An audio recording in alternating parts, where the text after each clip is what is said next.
Aku pernah dengar lebih ramai Idul Adha daripada Idul Benar, Fitri. Itu ya. maksudnya itu gimana? Ya, kalau Assalamualaikum warahmatullahi wabarakatuh buat teman-teman yang lagi syawalan, syawalan.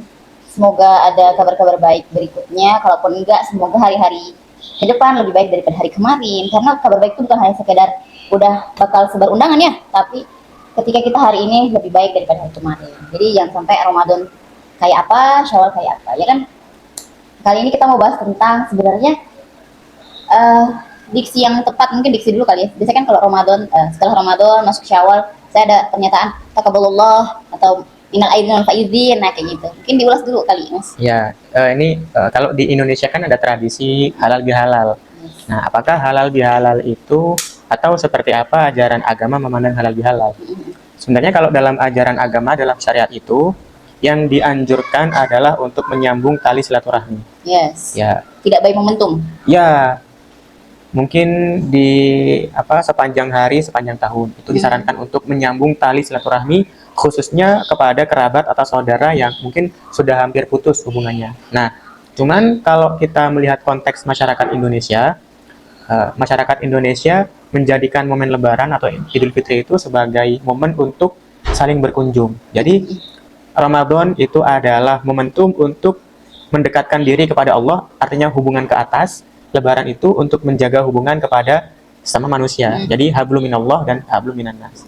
Nah, karena masyarakat Indonesia itu menjadikan Lebaran atau Idul Fitri sebagai momen untuk saling berkunjung, nah, kemudian muncullah tradisi halal bihalal. Artinya ketika momentum Lebaran itu agar menyempurnakan kondisi fitrah dekat dengan Allah dan tidak ada masalah dengan sesama manusia, maka pada kesempatan itu saling memaafkan, gitu halal bihalal.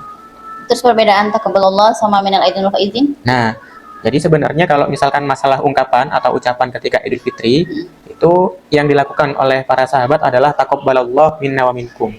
Siyamana wa siyamakum. Semoga Allah menerima amal ibadah kita dan puasa kita di bulan Ramadan. Nah, kemudian pertanyaannya kalau misalkan kita mengucapkan minal aidin wal faizin seperti apa? Nah, ada pendapat yang mengatakan bahwa eh, diperbolehkan karena ungkapan doa itu tidak boleh dipersempit. Ya, jadi boleh aja kita berdoa dengan doa yang baik. Emang minal aidin wal faizin artinya apa? Ya, itu ja'alaniyallahu wa iyyakum minal aidin wal faizin. Semoga Allah menjadikan kami dan engkau sebagai orang-orang yang aid kembali, wal faiz yang menang. Maksudnya kembali kepada Allah dan mendapatkan kemenangan. Gitu. Karena Lebaran itu kan identik dengan kemenangan. Kita dengan puasa rupanya berhasil untuk mengalahkan hawa nafsu, melawan emosi, dan juga mungkin syahwat serta keinginan-keinginan yang lain. Begitu. Kalau misalnya di Jazirah Arab sebenarnya aku pernah dengar lebih ramai Idul Adha daripada Idul Benar, Fitri. Itu ya. maksudnya itu gimana? Ya, kalau di luar Indonesia, di Timur Tengah, atau mungkin di komunitas Muslim di Amerika dan di Eropa, bisa jadi yang lebih ramai itu adalah Idul Adha. Sementara Idul Fitri sebagai satu momentum hari raya yang meskipun bermakna, cuman tidak seramai Idul Adha. Nah, ini berbeda. Kalau di Indonesia justru yang ramai adalah ketika momentum Idul Fitri. Gitu. Nah, jadi seakan-akan sebagai satu justru sepertinya lebih utama begitu. Ya, padahal ya nggak salah juga. Tapi mungkin ini konteks atau kultur ya, latar belakang antropologis masyarakat Indonesia. Gitu. Betul. Aku tuh pernah baca, lupa di mana. Pokoknya dulu tuh orde apa gitu. Jadi dulu Soekarno kalau nggak salah, Soekarno atau Soeharto ya. Jadi dulu tuh kan chaos terus kan, maksudnya kayak penuh ketakutan orang-orang terhadap orde baru kan, orde lama. Jadi di request lah gimana caranya biar orang-orang ini tidak bahas politik terus, tidak ketakutan terhadap pemerintah. Akhirnya diadakanlah itu yang namanya halal bihalal. Halal bihalal. Kayak gitu pernah baca nggak? Ya, benar. Kayak gitu. Jadi itu kembali lagi ke kultur Indonesia, dan kerennya saking pemaafnya Indonesia walaupun sudah pernah berabad-abad berjuang ya memerangi penjajah, tapi mereka tetap saling bermaaf-maafan. Kalau misalnya di Jazirah Arab itu kan perang terus kan, dan nggak mari-mari gitu. Selesai. Egoismenya tinggi kayak gitu kalau di Jazirah Arab.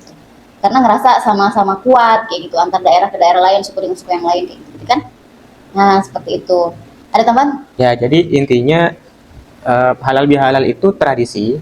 Ya, tapi anjurannya atau syariatnya itu adalah saling menjalin hubungan atau tidak memutus tali persaudaraan. Ada perintah untuk silatul arham dan juga tidak memotong tali persaudaraan. Iya.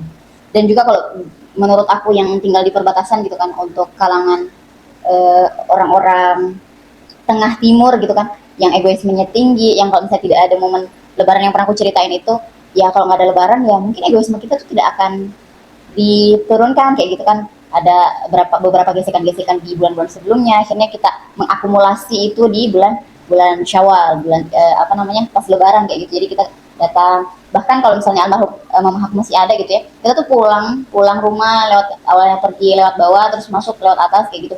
Jadi kita ibu sama bapak, mama sama bapak tuh duduk, terus kita tuh dahulukan anak pertama 2 sampai 5 gitu kan, terus saliman minta maaf, nangis kayak gitu. Karena memang kita tuh tidak terbiasa untuk kayak maaf ya Pak, maaf ya Mak, di luar bulan Ramadan.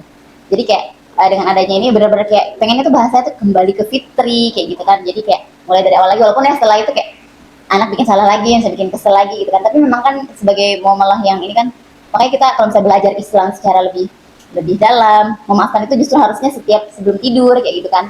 Tapi ya untuk wilayah-wilayah pelosok kayak aku nggak ngerti lah ya, jadi momennya ya memang lebaran. Gak cuma di rumah sih sebenarnya, pas di masjid juga kayak nangis-nangis saling minta maaf gitu, karena memang sebagai makhluk sosial gitu kan pasti ada salah khilafnya yang kita tuh nggak tahu. Bahkan mungkin ada orang yang kita nggak tahu dia ini perasa orangnya, jadi kayak dari omongan, dari tingkah laku, bahkan tatapan, ataupun nggak mampir ke rumahnya aja itu bikin orang sakit. Itu nggak ke rumah sih, jadi netting lagi kayak gitu sih.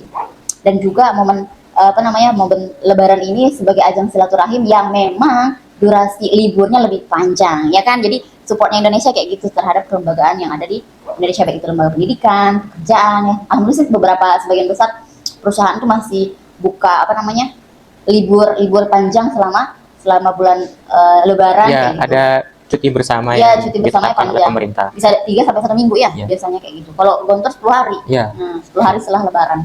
Kayak gitu. Ada tambahan lagi? Ya. Ya mungkin itu dulu untuk hari ini, kurang lebihnya mohon maaf. Kalau ada yang mau request boleh komen di kolom komentar. Assalamualaikum warahmatullahi wabarakatuh.